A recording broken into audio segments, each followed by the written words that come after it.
Hello, this is Tom Detlich, Treasurer of Elgin Country Club. The presentation you see here today is an abridged version of the presentation that I delivered at the annual membership meeting on May 22nd. It is presented here today for those of you who were unable to attend the meeting. The presentation has three parts. The first part, we look at the last fiscal year's financial results, the year ending March 31st, 2013. The second part, we look at the budget for the next fiscal year, the one we are in today. And then finally, we take a look at our capital situation, our historic and projected capital spending, and our historic and projected capital income.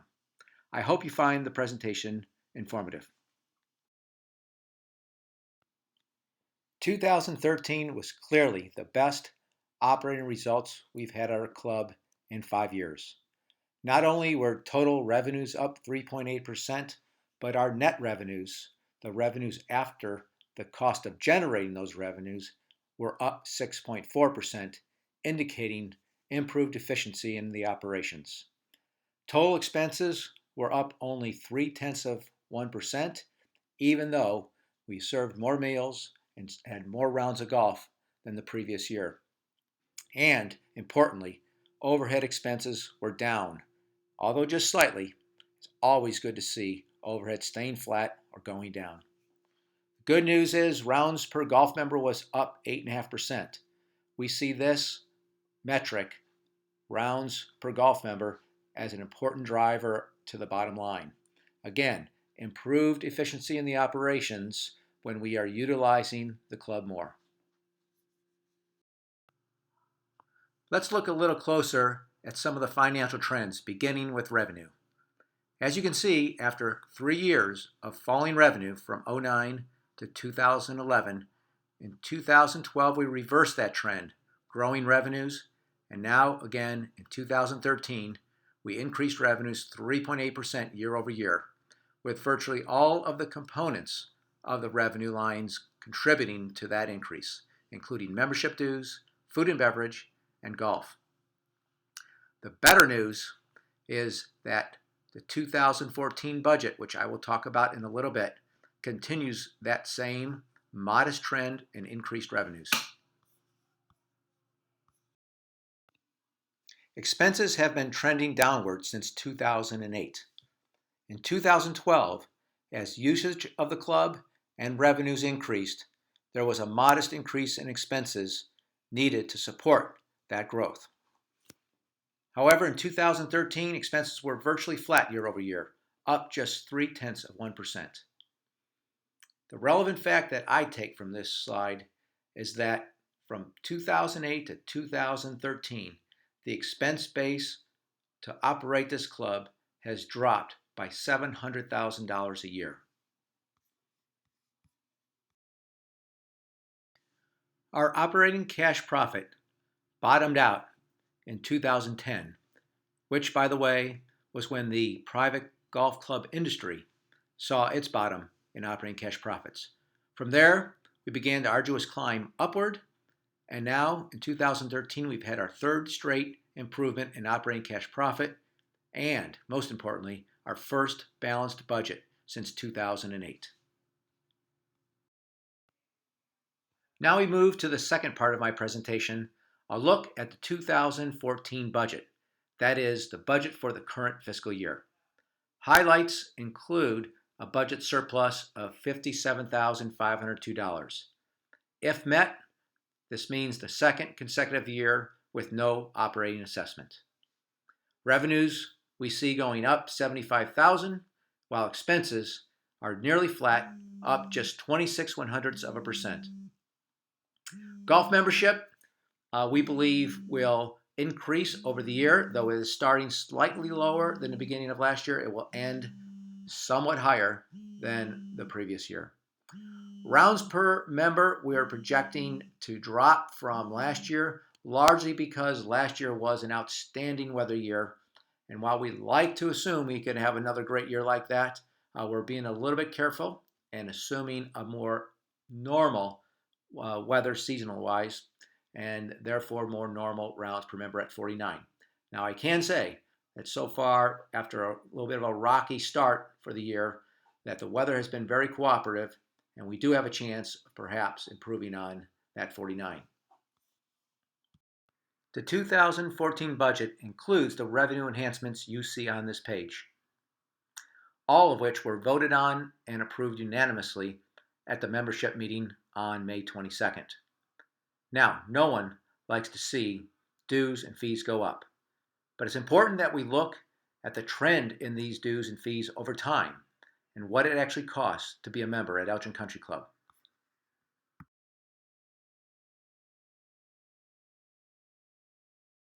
First, let's look at the basic costs of being a member at Elgin Country Club: annual dues, family golf services, and operating assessments. In 2008, these three items totaled, on average, $8,600. In our 2014 budget, including the revenue enhancements I've already discussed, they will total $9,355 on average. In other words, an average increase over the 6-year period of 1.41%, or said another way, about $125 per year increase. It's also interesting, I believe, to note that the increase in these costs for the 4-year period prior to the last 6 was much higher, increasing 3.31%, more than double the rate of increase per year. The same analysis of cart fees and guest fees shows the same trend, with the average annual change in cart fees at just 1.39% and guest fees at 1.75% over the last 6 years. And again, the average annual increase in these fees from 2004 to 2008 was up much more, at 3.39% and 4.39% respectively. I think there's a couple of conclusions we can draw from the last two slides. One is that the average cost to be a member at Elgin Country Club has grown slowly at 1.5% per year. And two, that rate has slowed down and flattened out from the most recent periods prior to this last 6 years, and I can say definitively is lower than the historic rates of increase in the cost of membership. Now, there are many reasons for why the rate of increase is what it is, but none more important than the reduction in the operating expense base for the club of more than $700,000 per year since 2008. Now, in this final part of my presentation, we take a look at capital spending and capital revenue. In this first slide, we look at capital spending over the last 10 years, excluding capital spent on major projects that were financed with assessments or debt. And the reason we exclude these types of capital expenditures is that these are generally major projects, like the practice facility or the halfway house or the clubhouse remodeling. What you're left with when you exclude these major financed projects is the core spending, the maintenance capital spending that must be spent and is very difficult to defer. Spending like mower equipment, kitchen equipment, the types of things that when they break down must be repaired and must be done now, unlike a decision on a practice facility or a remodel of the clubhouse or the halfway house, which we can decide to do at a later time. When looking at this type of spending over the last 10 years, we see that we've averaged about $284,000 a year. But the reality is we're spending closer to $400,000 a year prior to 2008. And then, when our initiation fees and capital revenue fell, we curtailed the spending significantly, down to between $100,000 and $150,000 a year. This implies that we have deferred over the last 5 or 6 years a significant amount of capital spending, which is the case. The management, the crew, has done a great job of making do with very little money. But we have deferred maintenance built in to our equipment throughout the club.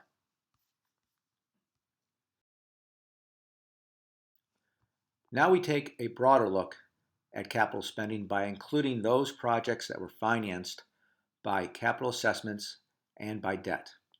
And here again we see a tale of two time periods. Prior to 2008, there was significant improvements done to the club, and spending averaged north of $800,000 per year. 2008 forward, that spending dropped down to $150,000 on average, with virtually no spending on major projects. The $150,000, as we discussed in the last slide, primarily for the maintenance of building and equipment. Now, let's put these two time periods side by side and make a comparison. In the earlier period, from 2000 to 2007, we had total capital spending per year averaging $841,585. About half of this spend was financed through initiation fees, just under $402,000.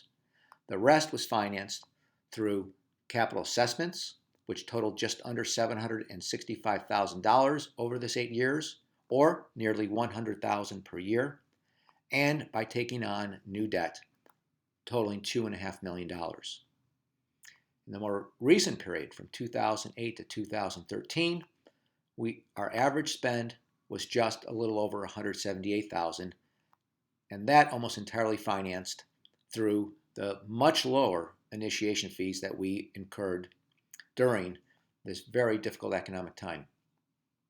Now, we had no capital assessments whatsoever during this 6-year period, and the only debt we took on was during our refinance, a small amount of $62,000.